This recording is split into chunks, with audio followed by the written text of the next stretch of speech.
Selamat malam, perkenalkan nama saya Alberto Bertolomeus Raru, mahasiswa Universitas Nusa Cendana, Fakultas Ilmu Sosial dan Ilmu Politik, Program Studi Sosiologi, semester 5 kelas A dengan NIM 19030300009.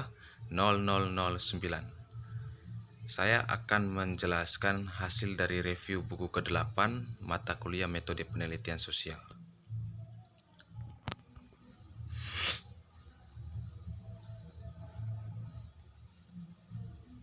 Metodologi dari kompleks aktivitas.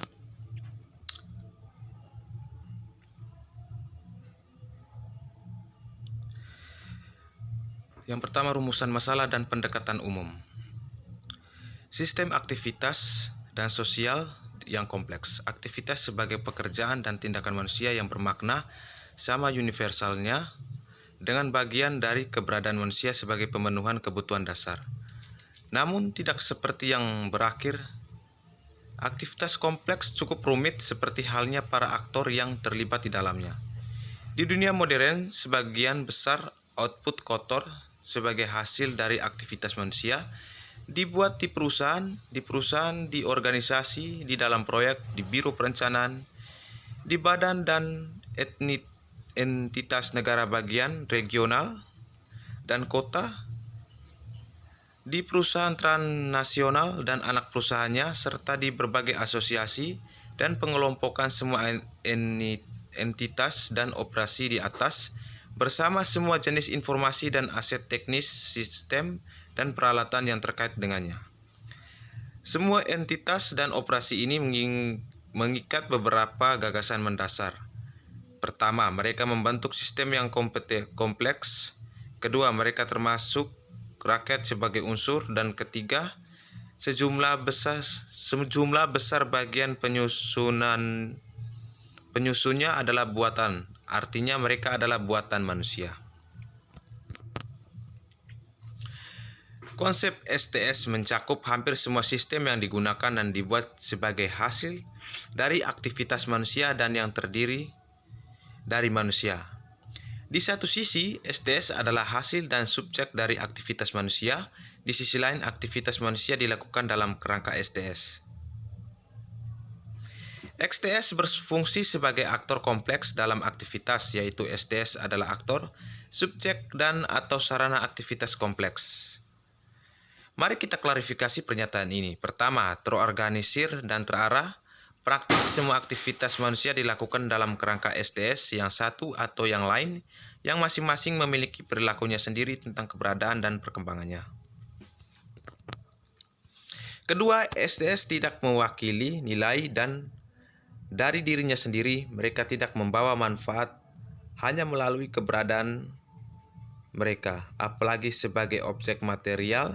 Mereka selalu membutuhkan pengeluaran untuk memeliharanya.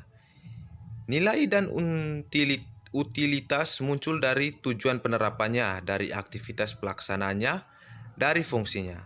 Dalam hal ini, sistem sosial teknis memainkan peran aktor yang terlibat dalam kegiatan. Untuk apa mereka benar-benar diciptakan.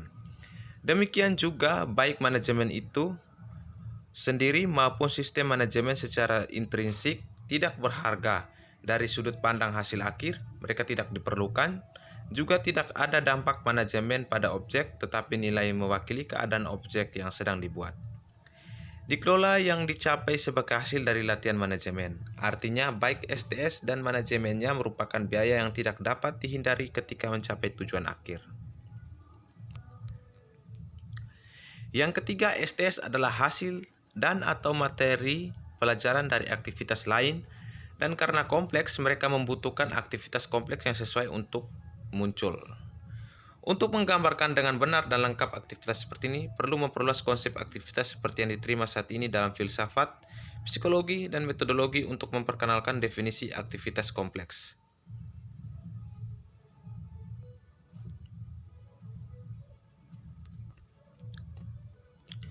Yang kedua, aktivitas kompleks dan karakter seluruh sistemnya.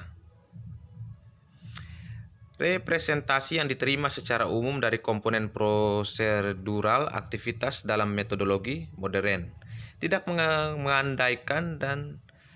mengandaikan penguraian tujuan, teknologi, dan hasil kegiatan yang tidak mengundang prosedur yang sesuai. Deskripsi hasil atau teknologi dalam bentuk objek yang tidak terinci dan tidak teratur secara signifikan mempersempit penerapan pendekatan ini untuk mempelajari contoh aktivitas non-spell yang praktis menarik. Contoh pesawat terbang sipil adalah sistem yang kompleks dan sebagai konsekuensinya memerlukan berbagai teknologi canggih untuk desain, produksi, dan layanannya. Akibatnya dan berbagai OTC menerapkan teknologi ini.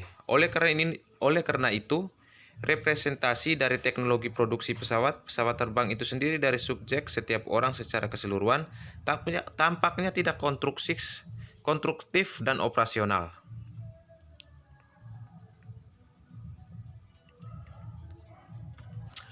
Oleh karena itu, kami memperkenalkan konsep aktivitas dasar dan kompleks.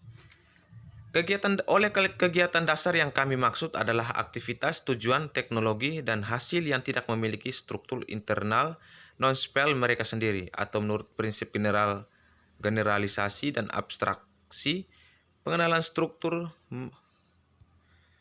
semacam itu tidak memberikan pengetahuan tambahan yang baru secara kualitatif mempengaruhi. Karakteristik aktivitas dasar menyiratkan bahwa 3 kondisi terpenuhi. Teknologi tidak berubah selama kegiatan itu sendiri secara jelas didefinisikan untuk kerangka pengamat. Subjek kegiatan adalah unik dan bervariasi dalam proses sesuai dengan teknologi, tetapi tidak mengubah tempat dan peranannya dalam konteks. Entitas yang melakukan aktivitas itu unik, didefinisikan dengan jelas, terbatas, dan juga tidak berubah dalam proses pelaksanaan aktivitas. Keragaman elemen aktivitas kompleks memungkinkan kita untuk membedakan beberapa kelompok karakteristik di antara mereka. Pertama, ini adalah elemen dari aktivitas inti yang secara langsung ditujukan untuk mengubah topik pembicaraan untuk mencapai tujuan akhir. Akhirnya tepat untuk merujuk pada kelompok keempat unsur-unsur kegiatan pembantu yang tujuannya terkait dengan komponen prosedural dari elemen kegiatan lainnya, terutama dengan teknologi dan sumber daya.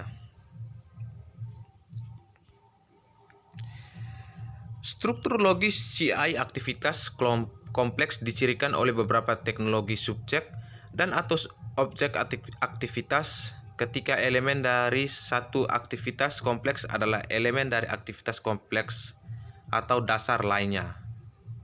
Masuk akal untuk dicatat properti fraktal dari CI.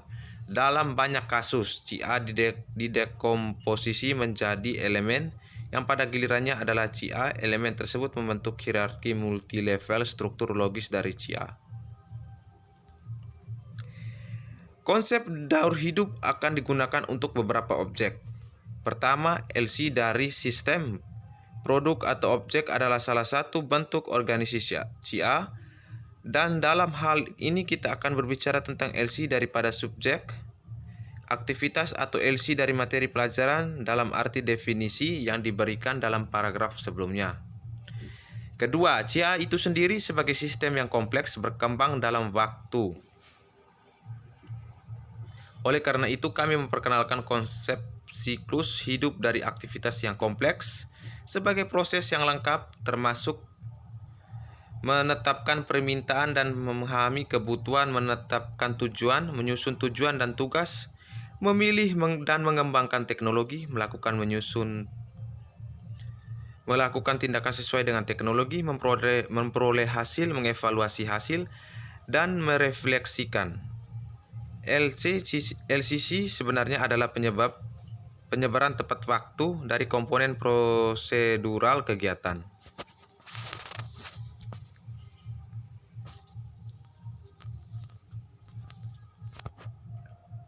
Untuk aktivitas yang kompleks, terutama untuk kasus organisasinya Dalam bentuk siklus hidup, metasubjek muncul yang bertanggung jawab atas subjek CI sepanjang hidupnya, seluruh LC-nya. Ini metasubjek adalah meta STS yang melakukan aktivitas selama seluruh LC mata pelajaran.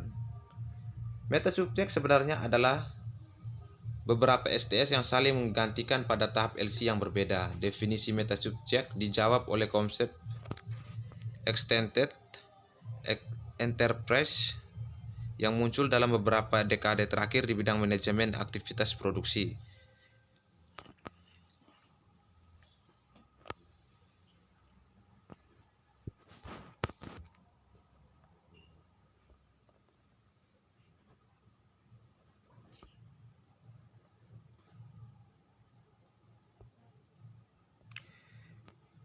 Baik, sekian dari hasil review saya untuk buku ke-8 dari mata kuliah Metode Penelitian Sosial.